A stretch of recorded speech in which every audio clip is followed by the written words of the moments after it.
wow, hey now. Wowie, wow. Whoa, what's going on over there? Wow, everything is so unbelievable. Wow, wow, wow. Wow, whoa. Hey now, wow, wow, wow. Wow, oh my God, oh wow, oh wow, wow, wow. Wow. Wow, look at that. Oh my God, I just can't believe what I'm seeing. All right. Hey, everybody. Welcome, folks. Yeah. Just good to, saunter on good down. Good to have you here. Yeah, take a seat. Yeah. Happy. I'm happy. I'm Graham. All right. And today's question is You're Ashkahn. It's not usually how this goes. You're Ashkahn. So before we get started, we have an announcement Say that you're to Ashkahn. make here. Tell the people who you are. I feel like they've picked it up at this point. He's Ashkahn. My name's Ashkahn, and we should let you know that we have a special announcement. Yeah, we should let you know that. And so we're going to. We do. We have a special announcement for you. We are going to be winding things down on the podcast. Wah, wah. We have a whole episode recorded. What? Yeah. Oh. Go, you can keep going. Okay, cool. I'll pick up from the wah, wah, wah, wah. This is a good noise to make. But we are doing a final last episode that is 2 hours long. It's going to be live, so you can actually call in and talk to us. You can be making wah-wah noises live on air with us. Yeah. Any wah-wahs we'll put straight through. And when is it, Ashkahn? When do people have the ability to it's going to be here? on November 28th at 3 p.m. Is it not on November 28th? What?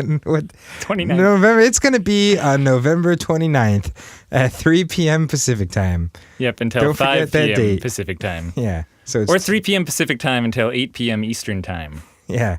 It's a good way to think about it. It's better than getting the entire day wrong, you know? So tune in. It'll be really fun. Come join us. If you're subscribed on the podcast or our mailing list, you'll get invitations to sign up and get reminders and stuff like that. And I also really want someone to call in and make a noise of their pump system when they call. If anyone out there has pump issues and you want to call in and have us solve them live on the air, it's like a dream. That's a dream of mine. It has been a dream. Like Graham's been talking about it since. It's pretty much every episode before we launch. I'm like, maybe this will be the time. And Ashkahn's like, nobody calls in. It can't be the time. Okay. Anything else about our special announcement? Oh, we have a podcast where we talk a lot more about the decision to kind of wind things down. Yeah. And so you should go listen to it. It's a special announcement. A few episodes before this. It's a good one. Yeah. Great. Yeah, I get a little teary-eyed thinking about it. But, all right, okay. So our question for today. Yeah.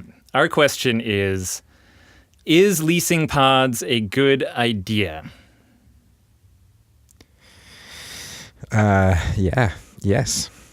I'm going to say maybe. Yeah. I mean, it's a pretty good idea.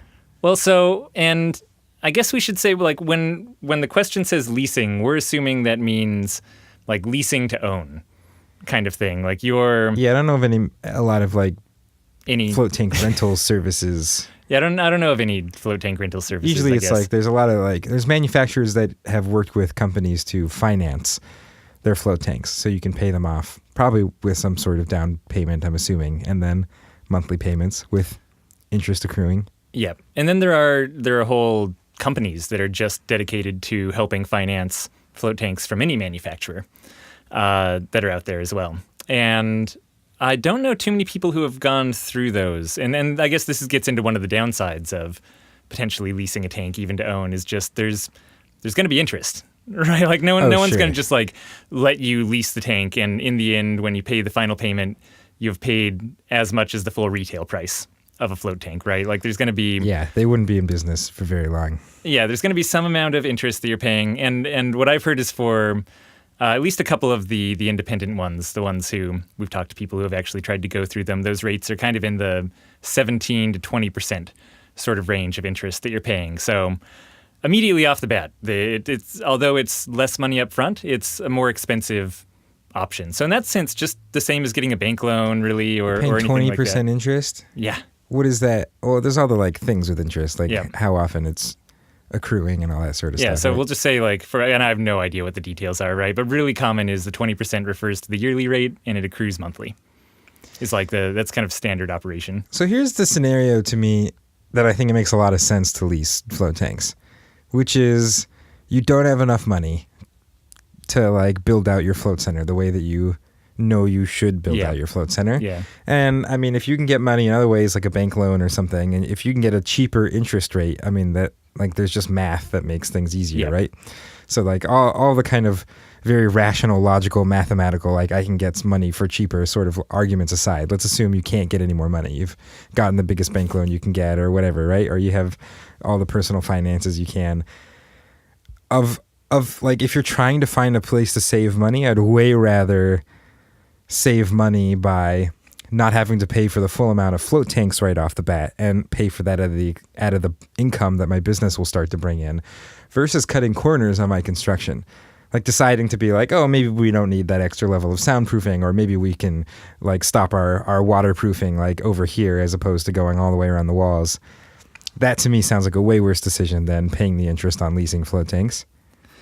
Yeah, I agree.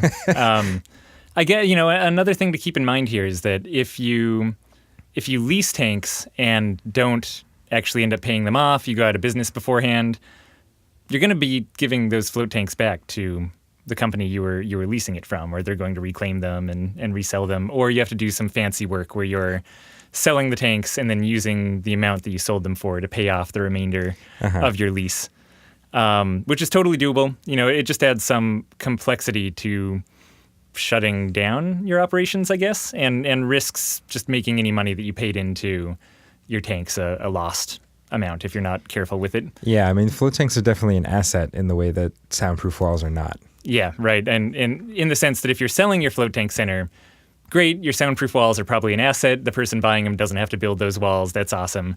But if your landlord doesn't renew your lease and you have to shut down and you're kicked out because of that, you can't take your walls with you. And in a lot of leases, it says even if you could take your walls, they wouldn't let you, which is crazy. But so all of a sudden, if you're trying to get money back on your business and now you can't even sell your float tanks because those are being reclaimed, it just means the worst case scenario is you lost sort of everything. But you paid less money up front, so you lost less than if you just had float tanks sitting around that you couldn't sell. I don't know. I guess really to me it all comes down to a little bit more complexity and more interest rates that you're paying. I mean, I wouldn't jump to it as my first solution, but it would be pretty high on my list of ways of saving money, like at the end of the day during your build out. Yeah. And again, if you're like, if this is a case where you're just like determined you're going to open a float center, you really don't have the money unless you lease tanks. Yeah, go for it. For sure. I think it's a great option out there. Yeah, because then you have money coming in from those float tanks, hopefully. And you can use that to pay for. I mean, it's just going to eat into the income your business is making over the beginning. But that's money that is coming from somewhere as opposed to having to be created out of nowhere. So there you go. Hopefully, I think you could probably make your own. I bet for a lot of people, it's a very useful thing. And I mean, of the people who have gotten or like looked into leasing not from a manufacturer specifically, and I really truly don't know what the rates are for manufacturers. So if you're looking into certain tanks, just ask the tank manufacturer if they have a financing option and kind of what the deals are there. But for people who went through other companies, I actually don't know anyone who actually ended up going with a leasing company. Like they'd gone deep down looking into it and they just decided that the rates were too high and the kind of defaulting options didn't make sense. So I think 3 people who have kind of pursued that and just did nothing with it. So if you're out there and you actually went through a non-float tank, non-bank, kind of like leasing company rather than a loan company, write in and let us know. Like I'd love to hear about how that went for you and whether it's a good relationship. Yeah. And otherwise, we never leased our tanks. So as usual, you probably shouldn't be totally trusting our judgment on this since we've never gone through it ourselves. But but we're still happy to talk about it. Oh yeah, we'll talk about anything. Speak from a place of authority. With very authoritative voices. Sorry, voices. There we go. Down at the end, not up. All right. Well. Cool. Yeah. If you guys have other questions, keep them to yourself, Don't bother us with them. yeah. There's a whole website you can type it into. They just get deleted right away. It's floatanksolutions.com/podcast. And it's getting down to the last few questions. Yeah. So if you have something you've been storing up and haven't asked us, now This is it. now's the time. Now or never. Yeah. So get on it. Bye, everyone. Bye. Hopefully now.